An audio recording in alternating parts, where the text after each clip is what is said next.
Morning children. आज हम आपको क्लास 10 काव्य खंड में सूर्यकांत त्रिपाठी निराला की कविता उत्साह उसके बारे में पढ़ाएंगे। सबसे पहले हम सूर्यकांत त्रिपाठी निराला के बारे में जानते हैं। बच्चों, सूर्यकांत त्रिपाठी निराला छायावाद के कवियों में आधार स्तंभ कहे जाते हैं। इनका जन्म 1899 ईस्वी में बिहार के महिषादल गांव में हुआ। इन्होंने संस्कृत, बांग्ला और अंग्रेजी भाषाओं का ज्ञान प्राप्त किया। इनका पारिवारिक जीवन बहुत संकटों से व्यतीत हुआ।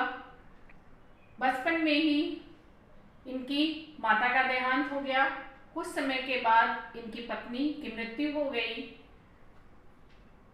इनका जीवन जो है संघर्षों के बावजूद भी इन्होंने अपने प्रयास को नहीं छोड़ा। इन्होंने रामकृष्ण परमहंस स्वामी विवेकानंद के सानिध्य में संगीत और दर्शन शास्त्र का ज्ञान प्राप्त किया। सन 1961 में इनका निधन हो गया। इनकी बहुत ही महत्वपूर्ण रचनाएं हैं अनामिका, परिमल, गीतिका, कुकुरमुत्ता और नए पत्ते। भाषा शैली, इन्होंने खड़ी बोली भाषा का प्रयोग किया, जिसमें तत्सम, तद्भव, शब्दावली भाषाओं का योगदान रहा। इनकी शैली व्यंग्यात्मक और अलंकारिक है। अब हम उत्साह कविता का परिचय देते हैं। उत्साह कविता सूर्यकांत त्रिपाठी निराला की एक उत्साहवर्धन कविता है, जिसमें इन्होंने बादल के माध्यम से संपूर्ण समाज को क्रांति, विप्लव के बारे में प्रेरित किया है। बादलों के घोर गर्जना के द्वारा लोगों के मन में उत्साह प्रदर्शित किया। बच्चों, देखते हैं हम पहला पद। बादल गरजो, घेर घेर घोर गगन, धाराधर ओम, ललित ललित काले घुंघराले, बाल कल्पना कैसे पाले, विद्युत छवि उर में कवि नवनीत वाले, वज्र छिपा नूतन कविता, फिर भर दो बादल गरजो। कवि बादलों का आह्वान करते हुए कहता है, ओ धाराधर। धाराधर का अर्थ है मूसलाधार वर्षा करने वाले, घेर घेर चारों तरफ से आच्छादित होने वाले, गगन आकाश में। ललित, ललित का अर्थ है सुंदर, काले घुंघराले, घुंघराले बालों वाले। कवि कहता है कि ओ मूसलाधार वर्षा करने वाले बादल, चारों तरफ से आकाश को आच्छादित करके घोर गर्जना करते हुए बरसो। कहता है, हे बादल तुम कैसे हो? ललित ललित काले काले, सुंदर स्वरूप वाले, प्रतिपल प्रतिक्षण अपने सौंदर्य को परिवर्तित करने वाले। बादल क्या होते हैं? कभी भूरे होते हैं, कभी सफेद होते हैं, कभी काले होते हैं। तो कवि कहता है प्रतिपल अपने सौंदर्य में परिवर्तन करने वाले बादल कैसे हो तुम? बाल कल्पना कैसे पाले, जैसे एक छोटा बालक और उसके मुखमंडल पे घिरे हुए चारों तरफ से काले घुंघराले बाल।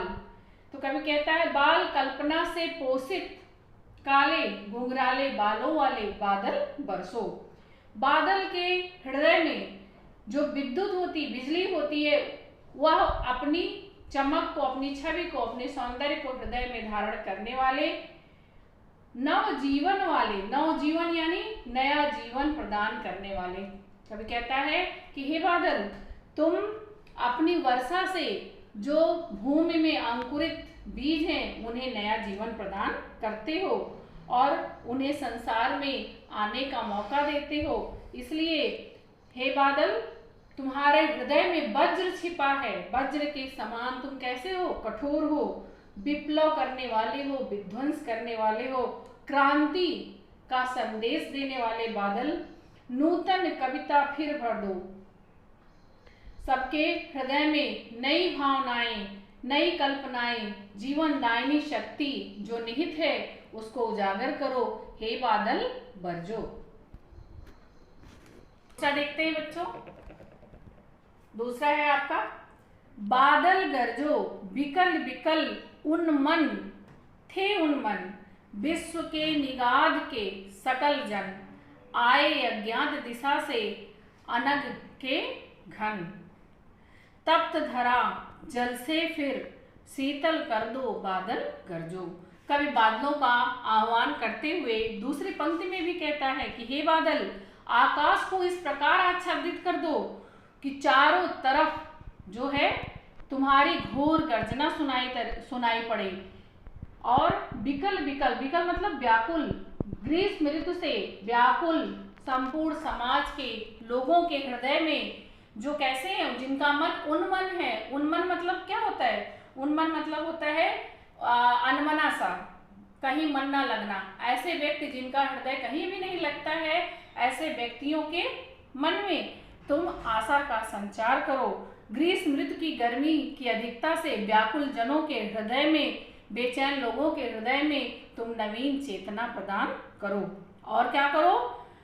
किसी निदाघ, निदाघ मतलब होता है गर्मी से व्याकुल लोगों के हृदय में नवीन चेतना का संचार करो। आए अज्ञात दिशा से, तुम ना जाने किस दिशा से आ जाओगे, अज्ञात दिशा से आकर के लोगों के हृदय में जो है, लोगों के हृदय में क्रांति का सद्भाव जो भाव प्रदर्शित करो। फिर आगे कभी कहता है, संपूर्ण मानवता इस गर्मी से दुखी है, ऐसी स्थिति में किसी अनजानी दिशा से आकर आकाश में छा जाओ। बादलों, अपनी मूसलाधार वर्षा से इस तपती धरती को शीतलता तथा मानव को सुख प्रदान करो। हे बादल गरजो और गरज करके संपूर्ण वातावरण में उत्साह का, क्रांति का संचार करो। बच्चों, ये सूर्यकांत त्रिपाठी निराला की दूसरी कविता है, अट नहीं रही। देखते हैं हम इसे।